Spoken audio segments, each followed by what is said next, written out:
दोस्तों नमस्कार। दोस्तों मैं बिमल शाही आप सभी लोगों का अपने चैनल में स्वागत करता हूं और उम्मीद करता हूं कि आप लोग सब लोग स्वस्थ होंगे एवं मस्त होंगे। सभी राष्ट्रवादियों और सनातनियों से ये निवेदन रहेगा कि आप मेरे चैनल को सब्सक्राइब कर लीजिए और वीडियो को लाइक एवं शेयर भी कीजिए। दोस्तों आज हम लोग बात करेंगे पंजाब विधानसभा चुनाव 2027 के बारे में और किस पार्टी की किस तरह की रणनीति होने वाली है, इस पर हम लोग बात करेंगे। दोस्तों पंजाब में मुख्यतः 4 पार्टियां जो हैं चुनाव में लड़ रही हैं। उसमें सबसे पहली पार्टी जो सत्तारूढ़ पार्टी है आम आदमी पार्टी, वो चुनाव में लड़ रही है। उन्हें अपना एंटी इनकम्बेंसी को बचाना है। दूसरी पार्टी है जो जिसकी अक्सर वहां पर सरकार रही है, कांग्रेस पार्टी। तीसरी है अकाली दल और चौथी पार्टी जो है वो है भारतीय जनता पार्टी। भारतीय जनता पार्टी अपने दम पर आज तक पंजाब में कभी सरकार नहीं बना पाई है। अकाली दल के साथ वो जरूर सरकार में शामिल रही है, लेकिन अपने दम पर कभी भी पंजाब में भारतीय जनता पार्टी की सरकार नहीं बनी है। और दोस्तों उसके बाद एक 5वीं पार्टी भी दस्तक दे रही है।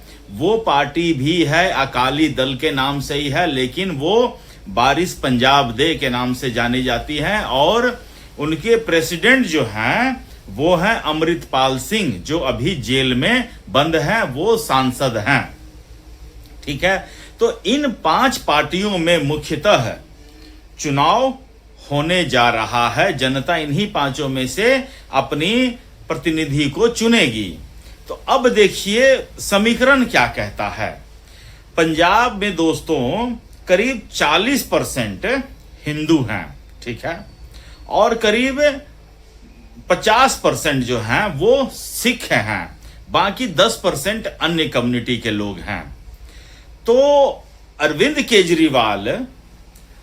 केजरीवाल जो अभी जिनकी सरकार चल रही है आम आदमी पार्टी के, जिनके मुखिया हैं भगवंत मान, तो सिख कम्युनिटी में उनके खिलाफ बेअदबी का इशू चल रहा है, ठीक है ना। तो ऐसा अब लगभग तय माना जा रहा है कि सिख कम्युनिटी के लोग अरविंद केजरीवाल और आम आदमी पार्टी को वोट नहीं देने जा रहे हैं। तो अब आम आदमी पार्टी क्या कर रही है? आम आदमी पार्टी अब तक सिख बनी हुई थी, अब जो है पलटकर हिंदू बन चुके हैं, ठीक है ना। हिंदुओं के वोट पर डोरे डाल रही हैं। अरविंद केजरीवाल ने एक प्रेस कॉन्फ्रेंस करते हुए कहा था कि हम सबसे बड़ी सनातनी पार्टी हैं। ये अलग बात है कि अरविंद केजरीवाल जैसा मक्कार और ढोंगी कभी सनातनी नहीं हो सकता है। दोस्तों इसका मैं छोटा सा एग्जांपल आपको देके इस बात को प्रूफ कर देना चाहता हूं। अभी जंतर मंतर पर जय श्री राम का अपमान हुआ है, माता सीता का अपमान हुआ है, और सबसे बड़ी सनातनी पार्टी वहां जाकर उनके चरणों में बैठकर आई है। थोड़ा सा भी इस बेशर्म केजरीवाल को शर्म नहीं आया कि वो कुणाल कामरा का विरोध कर सके। वो अन्य लोग जो वहां पर जय श्री राम का विरोध कर रहे थे उनके बारे में एक शब्द बोल सके। उसके उलट अयोध्या में वो जो राम मंदिर है उसके खिलाफ वो लगातार बोल ही रहे हैं। अब जो है अरविंद केजरीवाल वो पंजाब में माता सीता का लव कुश का मंदिर बनवा रहे हैं। दोस्तों ये वही केजरीवाल है, नीच पतित। ये वही अरविंद केजरीवाल है जो कहा करता था कि अगर जवाहरलाल नेहरू ने स्टील अथॉरिटी ऑफ इंडिया के जगह मंदिर बना दिए होते तो क्या इस देश का विकास हो पाता। ये उनके ही पार्टी के लोग हैं। जब राम मंदिर बन रहा था तो उनके ही पार्टी के मनीष सिसोदिया ने कहा था कि मंदिर बनाने की क्या जरूरत है, उसके जगह हॉस्पिटल हो, स्कूल हो, कॉलेज हो बना दिया जाए। आज केजरीवाल वही सिसोदिया, वही आम आदमी पार्टी मंदिर घूम रही है और मंदिर का निर्माण कर रही है। समझ रहे हैं ना। तो ये बिल्कुल मौका परस्त पार्टी है। अरविंद केजरीवाल मौका परस्त आदमी है, ढोंगी आदमी है और मक्कार आदमी है। तो मुझे लगता है कि अरविंद केजरीवाल ना घर के रहेंगे ना घाट के रहेंगे। आम आदमी पार्टी की सरकार 2027 में मुझे कम से कम बनती हुई नहीं दिख रही है। अब आ जाइए दूसरी सबसे बड़ी party Congress party. Congress party दोस्तों आपसी कलह में उलझी हुई है। कांग्रेस को क्या लगता है कि उनमें जो झगड़ा चल रहा है पंजाब की पब्लिक को नहीं दिख रहा है। पंजाब की पब्लिक को सब कुछ साफ साफ दिख रहा है कि किस तरह पंजाब में कांग्रेस अध्यक्ष अमरिंदर सिंह राजा वडिंग और चरणजीत सिंह चन्नी के बीच में पावर टसल चल रहा है और सेंट्रल से भूपेंद्र बघेल को भेजा जाता है कि आप इनके बीच में सुलह करवाइए। बताइए, भूपेंद्र बघेल को भेजा जाता है। इससे पहले भूपेंद्र बघेल को उन लोगों ने झारखंड भी भेजा था, जहां पर उनके जीते हुए कैंडिडेट के लिए सिर्फ उनके जो एमएलए थे उनको एकत्रित करके वोट डलवा देना था। बघेल साहब कर नहीं पाए। वहां से जो उनके समर्थित कैंडिडेट थे हार जाते हैं। जो 28 वोट उनको मिलने थे 28 वोट नहीं मिल पाते हैं। उनके कैंडिडेट को 20 ही वोट मिलते हैं। जो निर्दलीय कैंडिडेट हैं वो जीत जाते हैं। तो ऐसे करिश्माई नेता हैं बघेल साहब, ऐसे लोगों को भेजा है। और कांग्रेस के शीर्ष नेतृत्व को पंजाब के लोगों से, पंजाब में जो टसल चल रहा है उनसे कोई लेना देना ही नहीं है।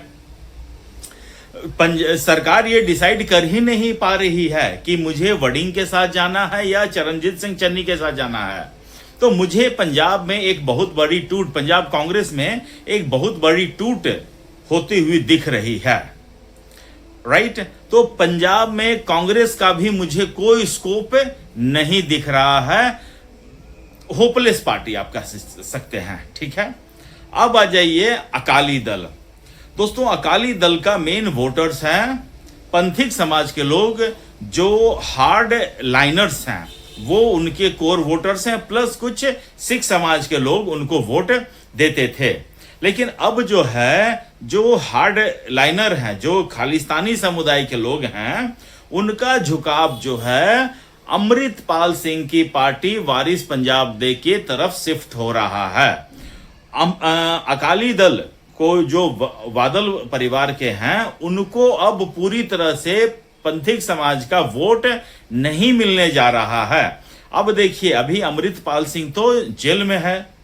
जैसे ही चुनाव का ऐलान होगा, ठीक है ना, तो वो अपनी पार्टी का प्रेसिडेंट है। वो सुप्रीम कोर्ट में अपनी बेल याचिका दायर करेगा कि भैया हमको अपनी पार्टी का चुनाव प्रचार करना है। तो सुप्रीम कोर्ट ने इससे पहले अरविंद केजरीवाल को लोकसभा चुनाव के दौरान बेल दिया था, ठीक है ना, कि भाई लेवल प्लेइंग फील्ड मिलना चाहिए। तो अमृतपाल सिंह को भी मुझे लगता है जिस दिन बेल मिल जाएगा उस दिन जब वो प्रचार करना शुरू करेंगे तो बहुत सारे जो पथिक समाज के लोग हैं, जो खालिस्तानी के समर्थक हैं, वो अकाली दल को नहीं, वो अमृतपाल सिंह को वोट देना ज्यादा प्रेफर करेंगे। ठीक है, तो अकाली दल भी अब सीन से खत्म हो गई है। अब आ जाइए चौथी और अंतिम पार्टी, जिसका नाम है भारतीय जनता पार्टी, और जिसके सर्वे सर्वा जो चाणक्य हैं उनका नाम है श्रीमान अमित शाह। तो अमित शाह का स्ट्रेटजी बहुत सिंपल है। अमित शाह की स्ट्रेटजी है कि जो भी 40% वोट हिंदुओं के वोट हैं वो इधर उधर ना छिटके, वो टोटल मतलब कि 40% पूरा तो कोई नहीं देता है, लेकिन अगर 40% है तो अगर उसमें से 30% या फिर 30% तक कोशिश करेंगे कि भारतीय जनता पार्टी को वोट मिल जाए। 8% इधर उधर चला जाए, 10% कांग्रेस को, आम आदमी पार्टी को चला जाए, कोई फर्क नहीं पड़ता है। अब जो बाकी जो 8 से 10% उनका टारगेट रहेगा सिख समुदाय के वोटों से 8 से 10% वोट लाना, तो इसके लिए भारतीय जनता पार्टी पूरा प्रयास कर रही है और इसी पिच पर भारतीय जनता पार्टी जो है बैटिंग करने जा रही है। और मुझे दोस्तों एक दो लोग हैं बोलते हैं कि पंजाब में तो भारतीय जनता पार्टी की सरकार बन ही नहीं सकती है, तो मैं उन्हें कहता हूं कि आज से 6 महीना पहले ममता बनर्जी भी यही कहती थी और हमको भी यही लगता था कि आज तक आजादी के बाद बंगाल में कभी भारतीय जनता पार्टी जीत ही नहीं पाई है, तो अब क्या जीतेगी। लेकिन दोस्तों देखिए, भारतीय जनता पार्टी लगातार किसी स्टेट में लगातार परिश्रम करती है और परिश्रम का फल, अगर आज परिश्रम कर रही है तो इसका मतलब ये सोचिए कि वो अगले चुनाव के लिए भी तैयारी कर रही है, ठीक है ना। तो भारतीय जनता पार्टी का परिश्रम का फल हमको लगता है कि 2027 में मिलने जा रहा है और पंजाब में पूर्ण बहुमत की सरकार भारतीय जनता पार्टी बनाने जा रही है। तो ये तो रहा दोस्तों मेरा छोटा सा विश्लेषण एनालिसिस। आप मुझे कमेंट करके बताइए आपको क्या लगता है कि कौन सी पार्टी जो है पंजाब में अपनी सरकार बनाने जा रही है, कमेंट करके बताइए। और इसके साथ दोस्तों आप अपना ख्याल रखिए, स्वस्थ रहिए, मस्त रहिए। तब तक के लिए नमस्कार, जय श्री राम।